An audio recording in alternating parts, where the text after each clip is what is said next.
ಇಂದಿನಿಂದ ವಿಧಾನಮಂಡಲ ಅಧಿವೇಶನ ಆರಂಭ ಆಗಲಿದೆ. ಮಧ್ಯಾಹ್ನ 3 ಗಂಟೆಗೆ ಸಚಿವ ಸಂಪುಟ ಸಭೆ ನಡೆಯಲಿದೆ.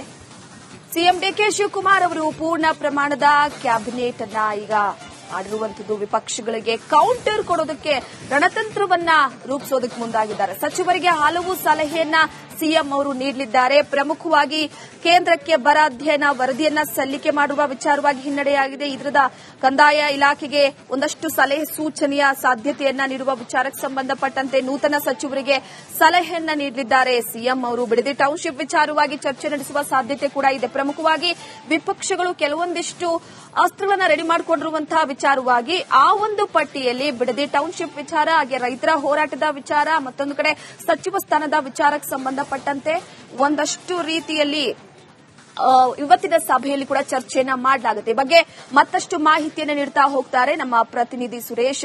ನೇರ ಸಂಪರ್ಕದಲ್ಲಿ ಜಾಯಿನ್ ಆಗ್ತಿದ್ದಾರೆ. ಸುರೇಶ್, ಪ್ರಮುಖವಾಗಿ ಒಂದು ಕಡೆ ಸದ್ಯದ ಮಟ್ಟಿಗೆ ವಿಧಾನಮಂಡಲ ಅಧಿವೇಶನದಲ್ಲಿ ಕೆಲವೊಂದಿಷ್ಟು ಪ್ರಶ್ನೆಗಳಿಗೆ ಪ್ರತ್ಯುತ್ತರವನ್ನ ಕೊಡಬೇಕಾಗಿದೆ. ಆ ಹಿನ್ನೆಲೆಯಲ್ಲಿ ಇವತ್ತು ಸಚಿವ ಸಂಪುಟ ಸಭೆ ಕೂಡ ನಡೀತಾ ಇರುವಂತದ್ದು. ಈ ಬಗ್ಗೆ ಮಾಹಿತಿ ಕೊಡೋದಾದ್ರೆ.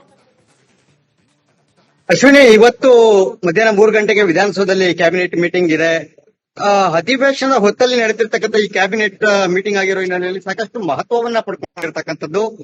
ಇವತ್ತು ಕ್ಯಾಬಿನೆಟ್ ನಲ್ಲಿ ಪ್ರಮುಖವಾಗಿ ಬರ ಅಧ್ಯಯನದ ವಿಚಾರವಾಗಿ ಗಂಭೀರವಾದಂತಹ ಚರ್ಚೆಗಳಾಗುವಂತ ಸಾಧ್ಯತೆಗಳಿದೆ. ಯಾಕೆಂತಂದ್ರೆ ಈಗಾಗಲೇ ಡಿ ಕೆ ಶಿವಕುಮಾರ್ ಒಂದು ಸುತ್ತಿನ ಸಭೆಯನ್ನ ಕೂಡ ಮಾಡಿದ್ರು ಮೊನ್ನೆ ಸರ್ಕಾರಿ ಅಧಿಕಾರಿಗಳ ಜೊತೆ. ಈ ಸಂಬಂಧಪಟ್ಟಂತೆ ಕೆಲ ಸಚಿವರು ಮತ್ತೆ ಜಿಲ್ಲೆಯಿಂದ ಬರ ಅಧ್ಯಯನಕ್ಕೆ ತೆರಳಿದಂತ ಸಂದರ್ಭದಲ್ಲಿ ಸ್ಥಳದಿಂದಲೇ ಕೆಲ ಸಚಿವರು, ಶಾಸಕರು ಕೂಡ ಆ ಒಂದು ಲೈವ್ ನಲ್ಲಿ ವಿಡಿಯೋ ಕಾನ್ಫರೆನ್ಸ್ ನಲ್ಲಿ ಜಾಯಿನ್ ಆಗಿದ್ರು.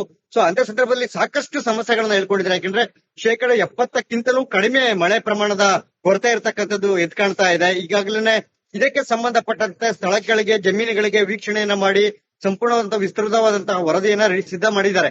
ಈ ವರದಿಯನ್ನ ಇವತ್ತು ಕ್ಯಾಬಿನೆಟ್ ನ ಮೀಟಿಂಗ್ ನಲ್ಲಿ ಇವತ್ತು ಅದನ್ನ ಪ್ರಸ್ತಾಪ ಮಾಡಿ ಆ ವರದಿಯನ್ನ ಸಲ್ಲಿಕೆ ಮಾಡುವಂತದ್ದಾಗತ್ತೆ.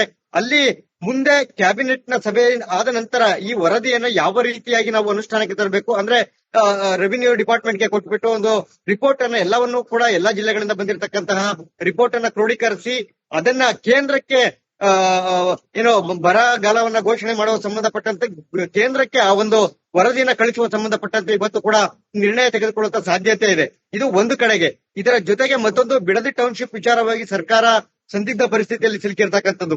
ಯಾಕೆಂತಂದ್ರೆ ಒಂದು ಕಡೆಗೆ ಟೌನ್ಶಿಪ್ ಯೋಜನೆ ಮಾಡೋದಕ್ಕೆ ಬಿಡೋದಿಲ್ಲ, ಭೂಮಿಯನ್ನ ಕೊಡೋದಿಲ್ಲ ಅಂತ ಹೇಳಿ ಜೆಡಿಎಸ್ ಹಾಗೆ ವಿವಿಧ ರೈತಪರ ಸಂಘಟನೆಗಳು ಪ್ರತಿಭಟನೆಯನ್ನ ಮಾಡ್ತಾ ಇದ್ದಾರೆ. ಇದರ ಜೊತೆಗೆ ಮತ್ತೆ ಅದೇ ಬಿಡದಿ ಮತ್ತೆ ಬೈರಮಂಗಲದ ಗ್ರಾಮದ ಕೆಲ ರೈತರು ನಾವು ಜಮೀನನ್ನ ಕೊಡ್ತೇವೆ, ನಮ್ಮ ಭೂಮಿಗಳನ್ನ ನೋಟಿಫಿಕೇಶನ್ ಮಾಡಿ ಅಂತ ಹೇಳಿ ಬಂದು ಮುಖ್ಯಮಂತ್ರಿ ಅವರಿಗೆ ಮನವಿಯನ್ನ ಕೊಡ್ತಾ ಇದ್ದಾರೆ. ಸೊ ಹೀಗಾಗಿ ಒಂದ್ ರೀತಿ ಸರ್ಕಾರ ಈಗ ಯೋಜನೆಯನ್ನ ಕೈ ಬಿಡಬೇಕು, ಯೋಜನೆಯನ್ನ ಮುಂದುವರಿಸಬೇಕು. ಸೊ ಈ ರೀತಿಯ ಒಂದ್ ರೀತಿ ಸಂದಿಗ್ಧ ಪರಿಸ್ಥಿತಿ ಮತ್ತೆ ಗೊಂದಲಕ್ಕೆ ಈಡಾಗಿರ್ತಕ್ಕಂಥದ್ದು. ಜೊತೆಗೆ ಕ್ಯಾಬಿನೆಟ್ ನ ಕೆಲ ಸಚಿವರನ್ನ ಈ ಯೋಜನೆಗೆ ವಿರೋಧವನ್ನು ಕೂಡ ವ್ಯಕ್ತಪಡಿಸಿದ್ರು. ಸೊ ಹೀಗಾಗಿ ಇವತ್ತಿನ ಕ್ಯಾಬಿನೆಟ್ ನ ಸಭೆಯಲ್ಲಿ ಈ ಸಂಬಂಧಪಟ್ಟಂತೆ ಮುಂದೆ ಯಾವ ತೀರ್ಮಾನವನ್ನು ತೆಗೆದುಕೊಳ್ಬೇಕು, ಸರ್ಕಾರ ಯಾವ ನಿರ್ಣಯವನ್ನು ತೆಗೆದುಕೊಳ್ಬೇಕು, ರೈತ ಪರ ಹೋಗುವುದಾದರೆ ನಾವು ಯೋಜನೆ ಕೈ ಬಿಡಬೇಕಾಗತ್ತೆ ಅಥವಾ ಏನಾದ್ರೂ ಉಳಿದ ರೈತರ ಮನವಿಯನ್ನ ಕೈಗೊಂಡಂತೆ ನಾವೇನಾದ್ರೂ ಮಾಡೋದಾದ್ರೆ ನೋಟಿಫಿಕೇಶನ್ ಮಾಡಬೇಕಾಗತ್ತೆ. ಸೊ ಇದೆಲ್ಲದರ ಕುರಿತಂತೆ ಇವತ್ತು ವಿಸ್ತೃತ ಚರ್ಚೆ ಆಗುವಂತ ಸಾಧ್ಯತೆ ಇದೆ. ಥ್ಯಾಂಕ್ ಯು ನಿಮ್ಮೆಲ್ಲ ಮಾಹಿತಿಗಾಗಿ ಸುರೇಶ್.